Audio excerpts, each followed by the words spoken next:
Hello, this is Katey DeCelle with Minnesota Capital News, and I'm here with Minneapolis candidate Aswar Rahman. Thank you for being here. Thank you.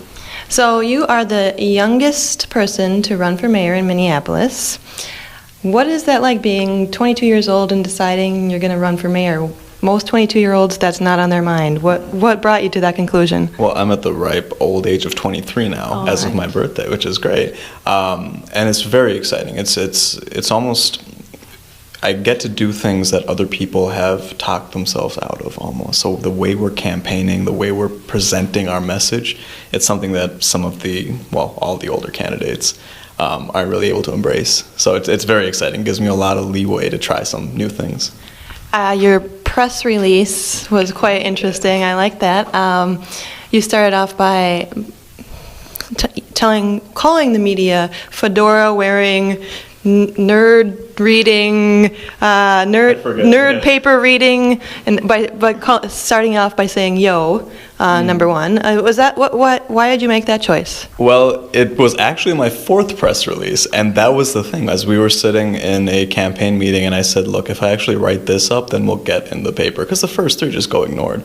I mean, the media does a very poor job, and present company excluded. But the quality of coverage is so awful that we were just like, let's just throw something at the wall and see what sticks. So that's what came out of it. And I have some regret about it, but it's also one of the funniest things I think we've ever written as a team. So. Well, it did stick, so you were right about that, yeah. So tell me a little about your background. I know you went to the U of M. Where did you grow up, and what did you study in the U? Okay, so I was born in Bangladesh, and my family immigrated here when I was 6 years old. And we lived in northeast Minneapolis. I mean, my story is pretty well known by now. It's my family grew up on food stamps and all that, and so I went to college as fast as I could. I actually went to a small liberal arts college for a year, then I went to the U of M, and I was done with my bachelor's by 19. And then I went into filmmaking in Minneapolis, so a combination of like narrative films and corporate work, and through that I built this network of artists, and we have this business now, and that's my background. So going through the University of Minnesota and then starting my own business, and then now. Can you tell me about the business you have now? Absolutely. So it's called Minneapolis. It's also a combination of that and a company called Eloquent. And so we do web development, and it's basically on the edge of exactly what is most productive in Minneapolis, I think, which is this kind of hybrid, new, forward-thinking, technology-based company.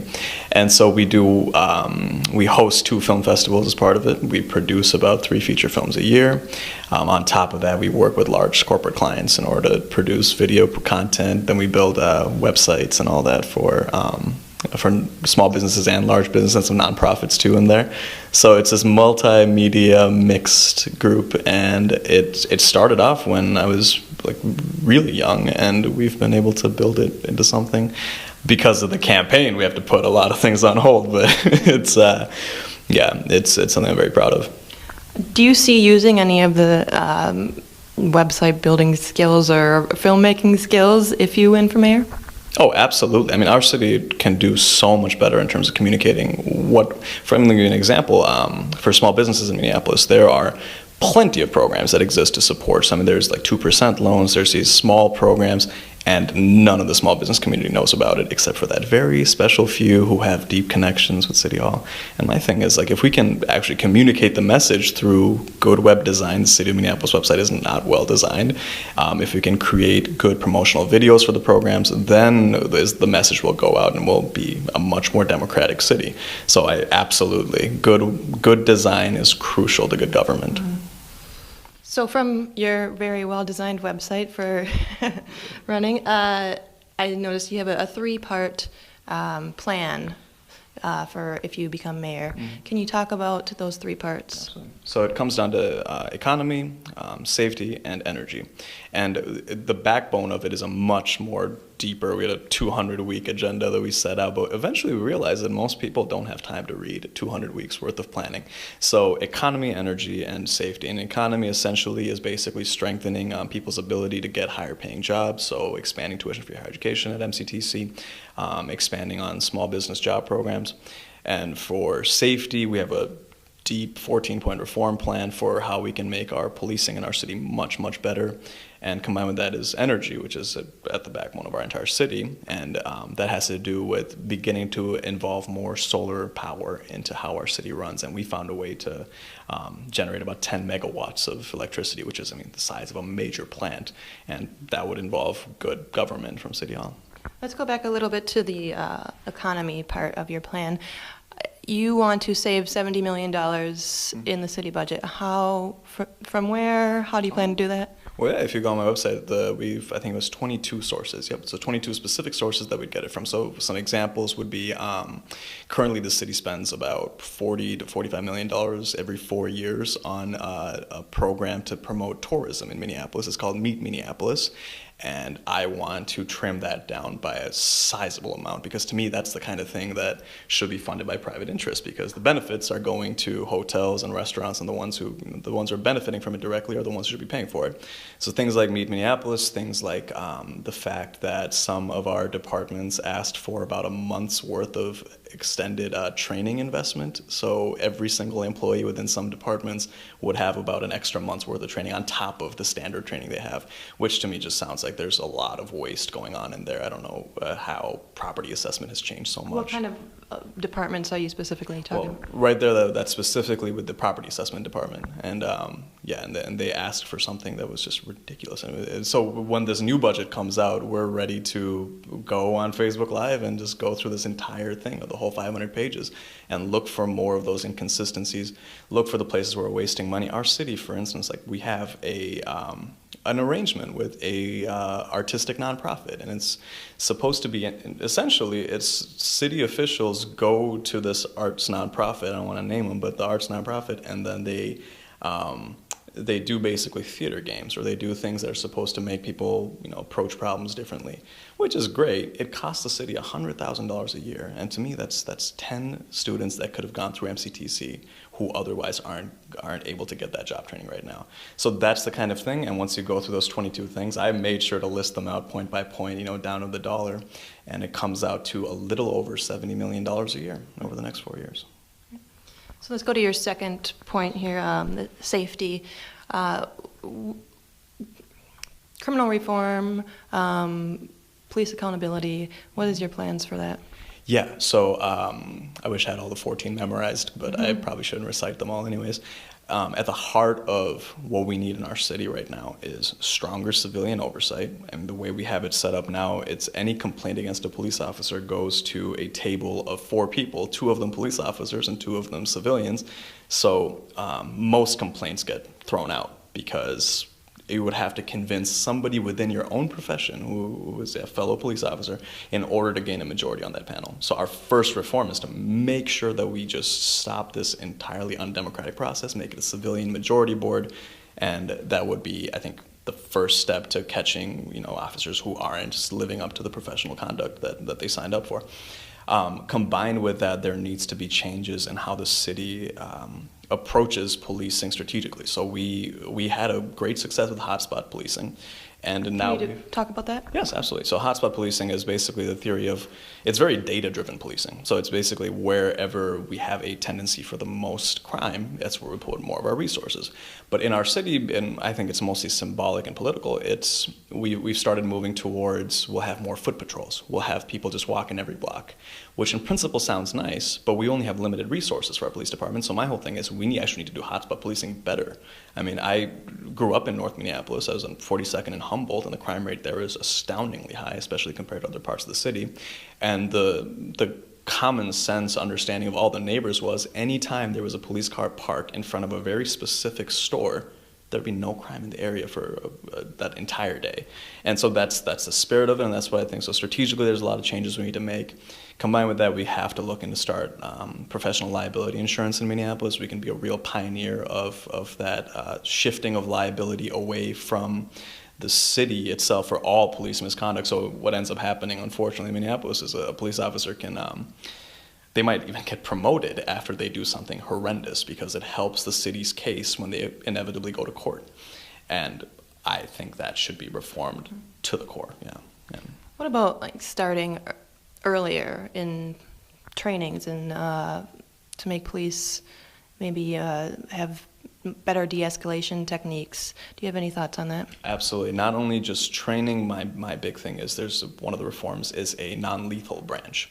So start specializing the police force in terms of this is a branch that will focus more on violent crime, through situations that require the heavy traditional, police carrying a gun going into a situation. And then start a very small, we said about 5% of the police force, start specializing in non-lethal situations. So if a car is broken down on a highway, you don't need an armed officer going there. That's using the wrong tool for the job.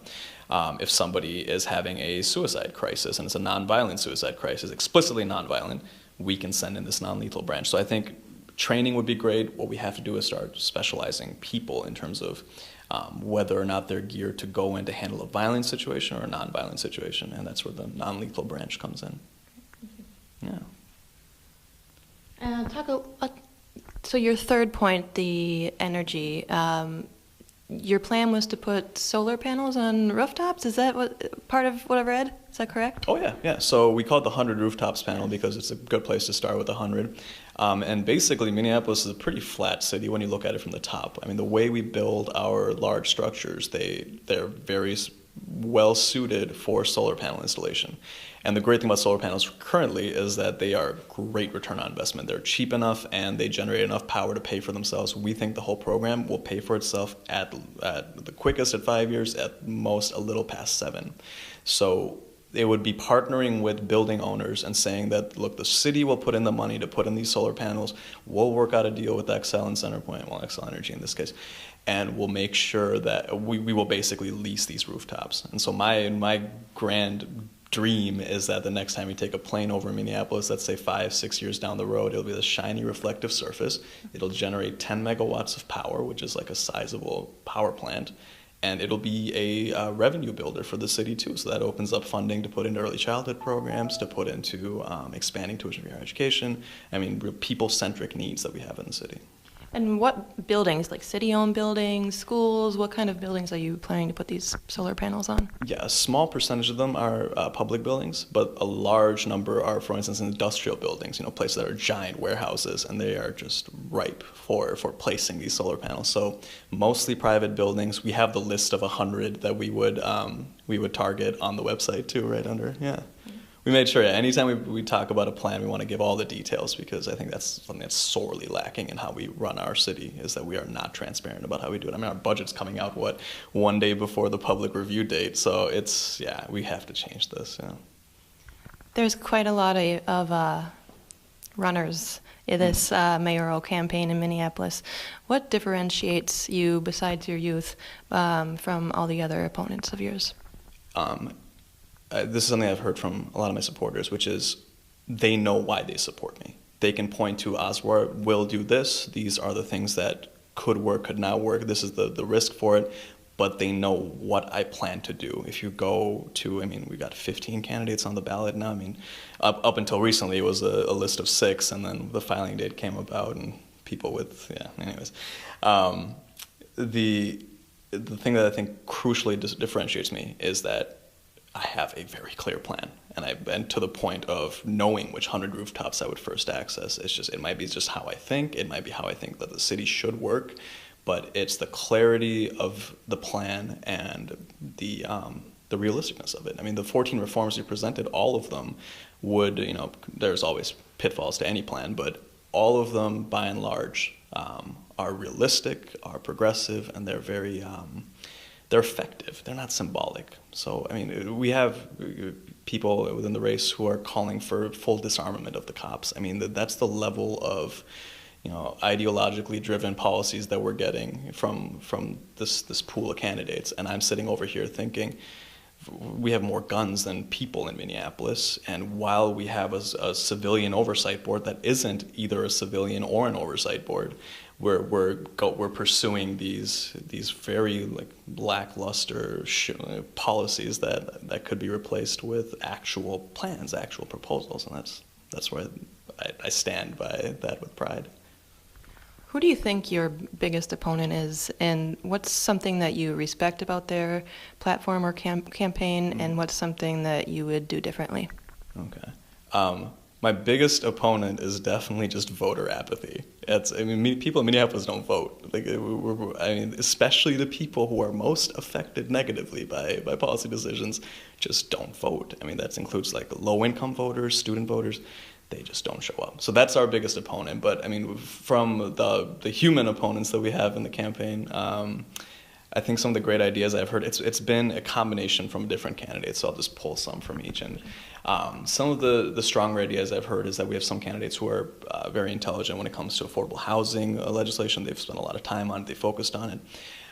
We have good ideas on, well, see, like I want to say that we have good ideas on demilitarizing the police, but when you look into it, there's not much actual specific points in there. So there's a lot of good sentiments that abound, but specific ideas, I have a tough time knowing where my opponents stand, because they don't go to the length of listing out the 22 things they would trim back in the budget. They don't go to the length of listing out these are the 100 rooftops that could generate 10 megawatts of power. So it's really hard. It's very nebulous, and if you've noticed, we haven't had any debates in this entire race. I mean, I've been asking for one since January 1st. And everyone backs away from it because people don't want to have to give a specific point. And I don't know why that is. Maybe they're afraid of being exposed in terms of like being made vulnerable and that they might upset some interest or another. But I've heard good ideas from some of the candidates, but by and large, it's been very much okay, that's a nice sentiment. What is the specific thing you want to do? Because I don't have all the time in the world to like try to decipher what you're trying to say. So yeah, specifics are lacking. Oh, by the way, we are Facebook Live, so if you do have a question for Aswar, please write it in, and we'll be sure to get to that. Ooh, and we've got something right here. Ooh.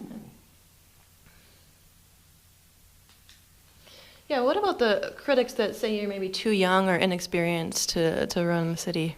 Fair question, but look at what happens when you get some of the older folk in there. I mean, it's not a good situation we're in by any means. We have a budget that's not even close to being presentable. We have the worst police community relations since maybe the 1950s or 40s. I mean, I can't even think about any time in our history where we've had this bad of a situation. So when it comes to my age, this is the oldest I've ever been. I wish I could control that. I just can't. And so, but what do I have to offer? I mean, I've worked within the mayor's office before. I've worked within the Minneapolis Police Department. I have worked in the small business community. I come from a full family of small business owners. So yeah, the number's not as high as I'd like it to be, but give it time and it'll get higher. And in the meantime, let's look at the alternatives. And the alternatives are the same old type of people who say very little of substance, who have great sentiments but very little actual policies or plans to go behind it. So I'm saying let's bring some youthful energy into it. Let's create a plan. Let's get somebody who will vigorously implement it, and somebody who quite frankly, like, I mean, I've been training for this for a long time, and there's always people who will try to disqualify you based on something you can't control, which, I mean, what do I do about that, right? So when you say you've been training for this for a long time, that you're referring to your time in the mayor's office? A combination of a lot. In Ryback's office? Yes. Okay. Yeah. What was your role there? So I was an assistant to the youth policy aide to Mayor Ryback under Claudia Fuentes, and so I was in charge of spearheading the college awareness programs that Ryback had. I also had the great task of making sure that everyone who Ryback had to say no to got a no from me, because I was the youngest and I could I could get the least flack. But beyond even just the Ryback's office, I worked in crime prevention in Cedar Riverside when they had a huge problem with youth violence. And the lesson we learned there was that if you have opportunities for youth to do things, then crime goes down magically. And so we started up these soccer tournaments. And now Cedar Riverside, the park right there, has these beautiful soccer fields, and crime there isn't nearly as much of a problem as it was just a few years ago.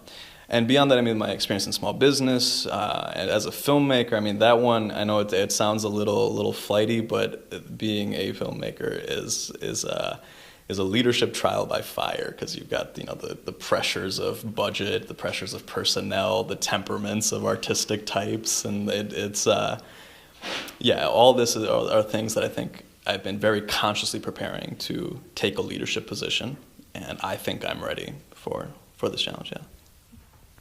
Do you have any specific complaints about the current city services now? Oh, absolutely. Absolutely. I mean, where to start? The fundamental one is public safety. I mean, the response times for our police department, I think, are unacceptable, especially for low-income parts of town. And that has led to a real deterioration of the quality of life in Minneapolis. And I mean, and it's not unintentional. It's not something that happens just out of accident. And I try to explain this to anyone I meet, that when in downtown Minneapolis there's a spike in crime, a task force is put together like that. I mean, people jump on it, and it's a very visible thing to do. Whereas in North Minneapolis, we've had a spike in violent crime for the last 4 years, and nothing of substance has been done about it. Overall, the city is so much less safer than it was before.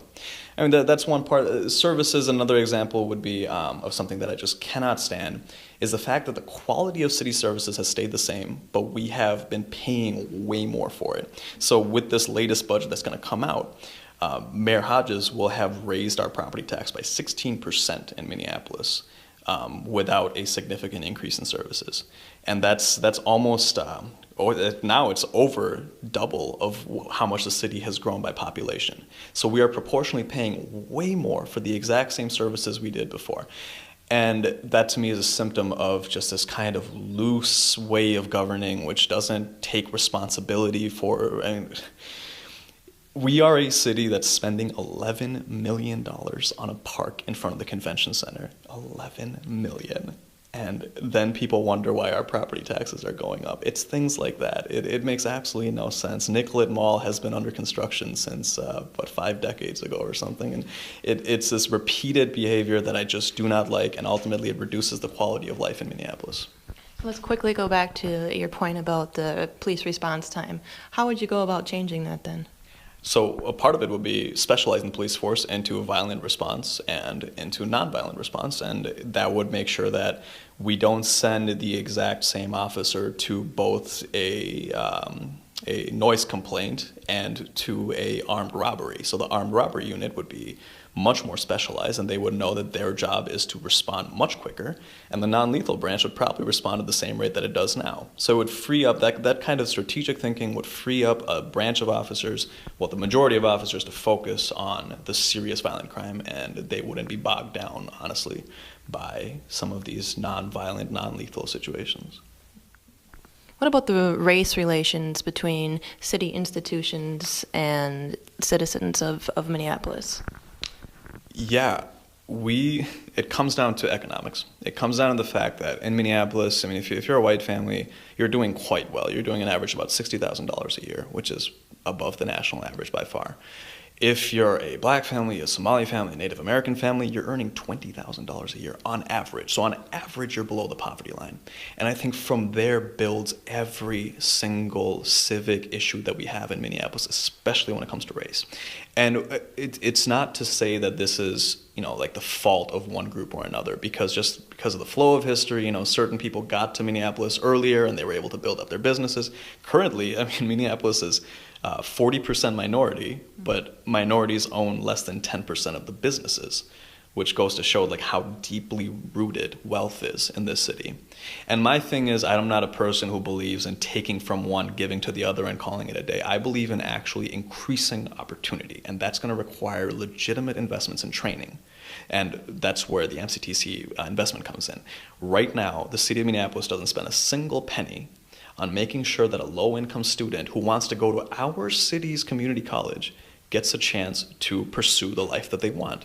So what ends up happening is you have about 1,700 students every year who want to go to MCTC, who want to get their grade training. And MCTC is incredibly well rated. I mean, out of community colleges in the United States, I think they're among the best.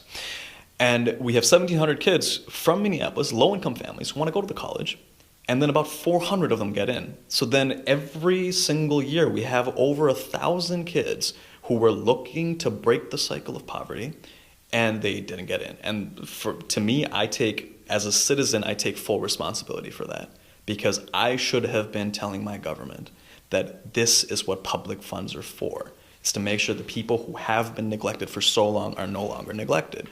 And when we talk about race relations in the city, I think that is the core of it, is that opportunity is reserved for a very small number of people, and it has been for a long time. Actually, I don't know about the number of people, but it has been specifically reserved for a group of people for a long time, and it's about time we break that. And it comes down to creating opportunities, and we need to start investing in making sure that every single low-income student in Minneapolis can go to college.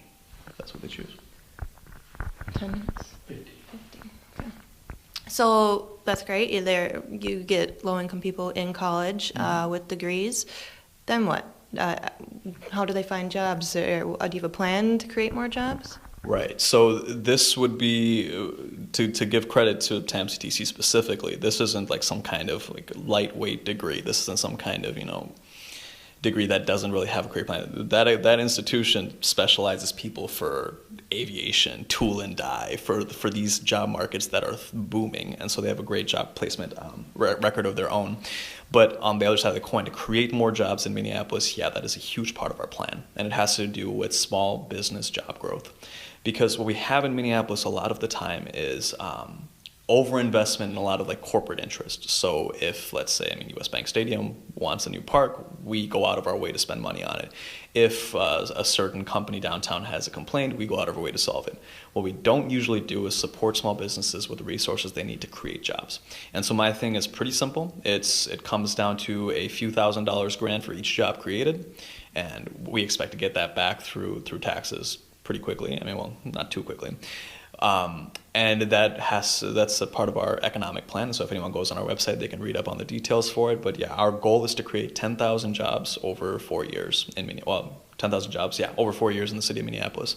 And that's feasible. It's just not a place where we spend our money now as a city. And that's really what it's all about. It's taking allocation of resources that are currently going, I think, wrongly, to a lot of private interests and a lot of specifically downtown interests, and spreading it across the city, focusing on parts of town that are economically depressed, so corridors in the city of Minneapolis that need the investment, and publicizing, like you said, with modern innovative methods. So use of video technology, the use of the websites and media. Yeah.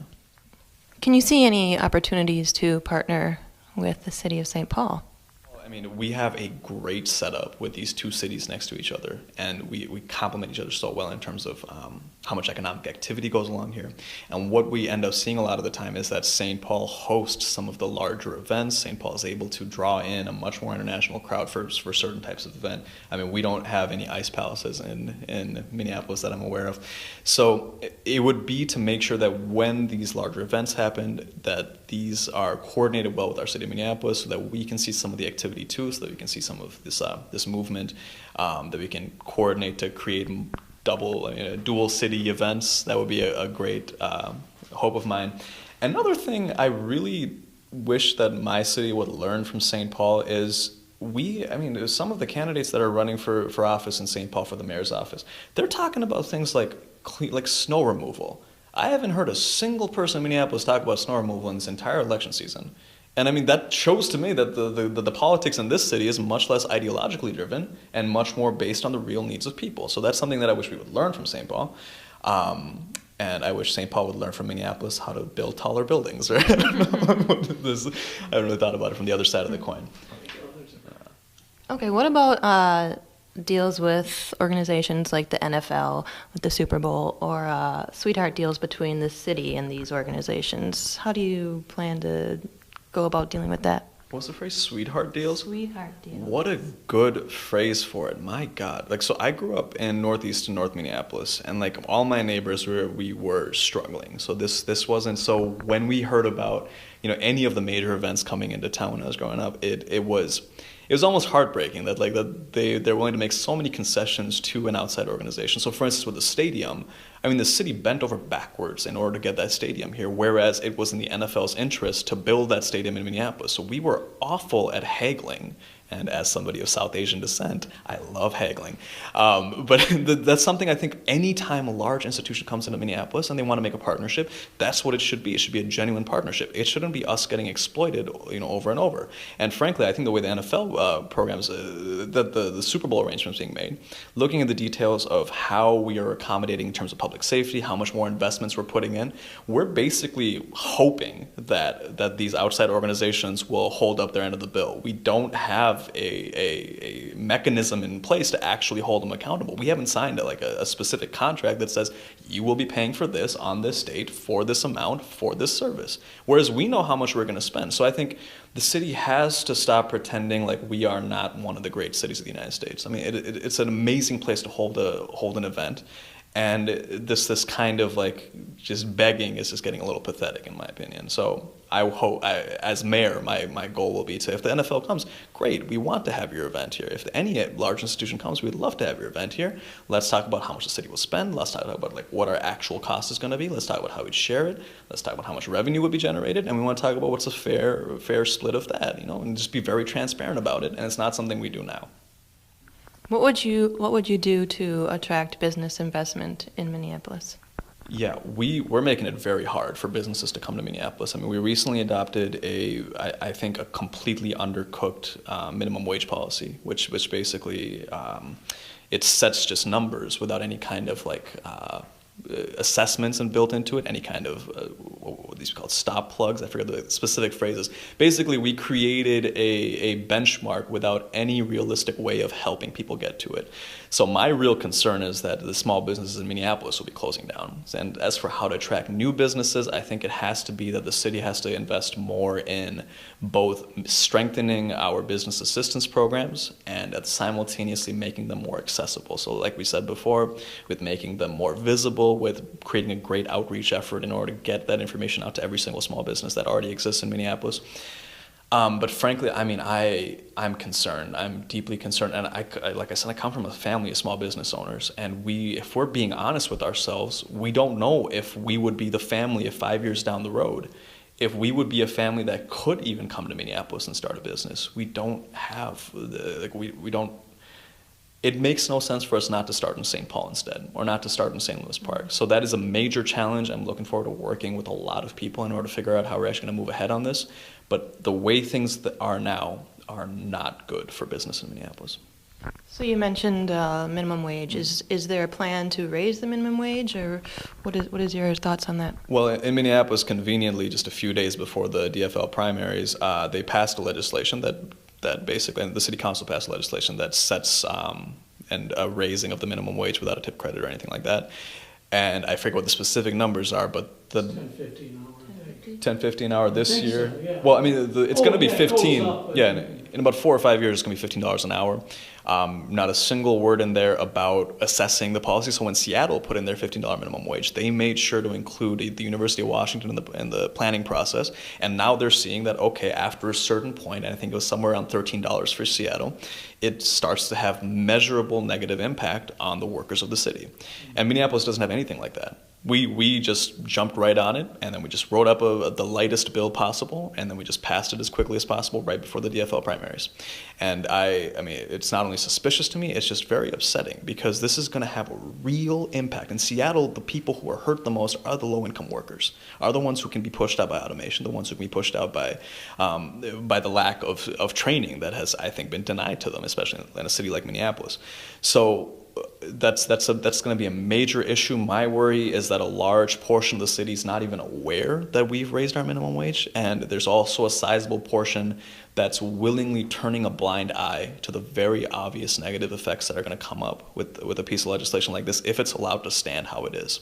So as a citizen of Minneapolis, and as somebody who owns my own small business, and somebody who comes from a family of small business owners, these next 4 years can be dreadful unless somebody steps up and says, okay, the sentiment is good. The sentiment that we want people to earn higher wages is good, but that doesn't give us permission to avoid common sense, and that we have to start writing smart pieces of legislation that actually get us to the mission that we want.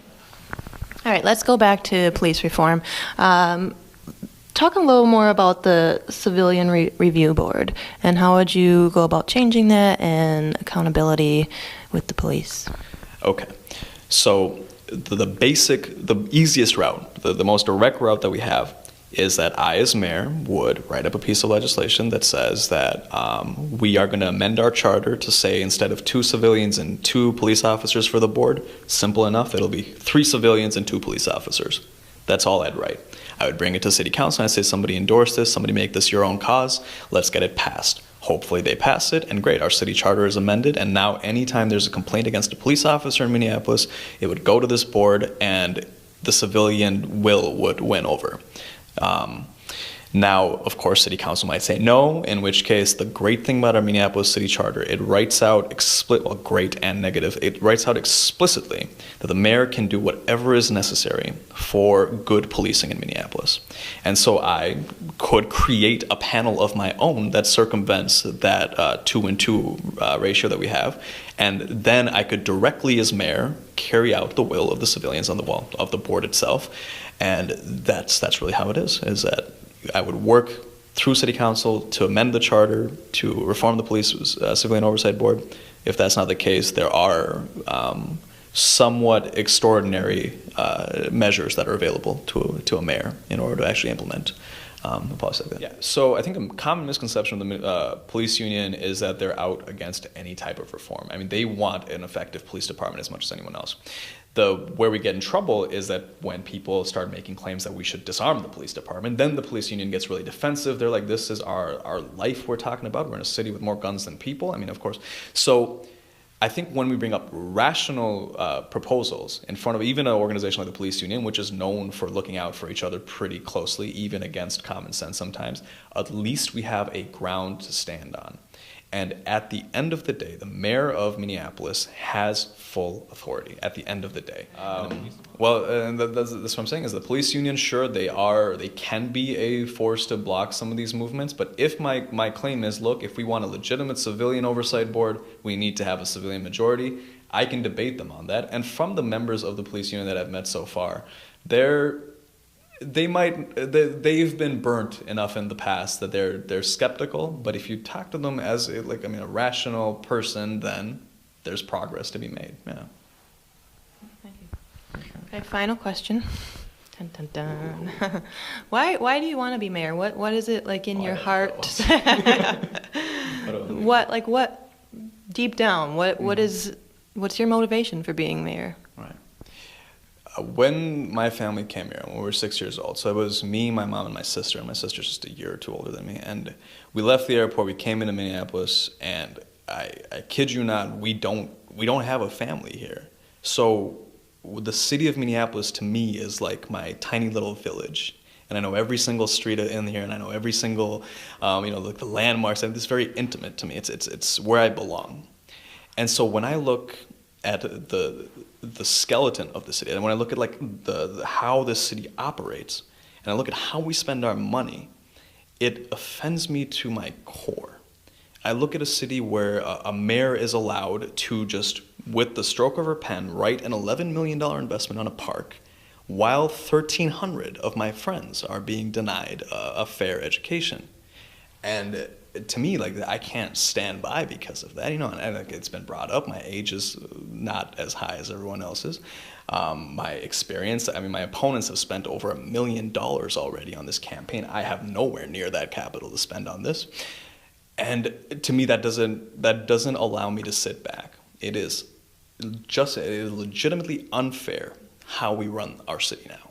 And I think to change that is going to take people like me to step up and say, look, here are the steps we could take to create a more just city.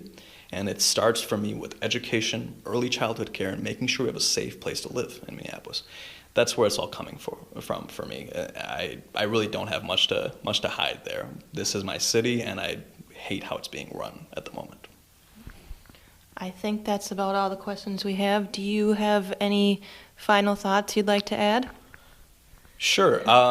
Whatever you do, just please vote. Because if you live in Minneapolis, don't sit this one out. Look up the candidates, vote, vote, vote. We end up having the exact same people show up to vote every single time, so we get the exact same types of people who get elected, and that's why we get the exact same level of disparity, one of the highest poverty rates in the country. Own it. Be responsible for your city, and don't sit out. Don't sit out, and don't let your friends and neighbors sit out either. That's all I got to say. Thank you. This is Aswar Rahman from Minneapolis, a mayoral candidate for 2017, and I'm Katey DeCelle. This is Minnesota Capital News. We'll see you next time.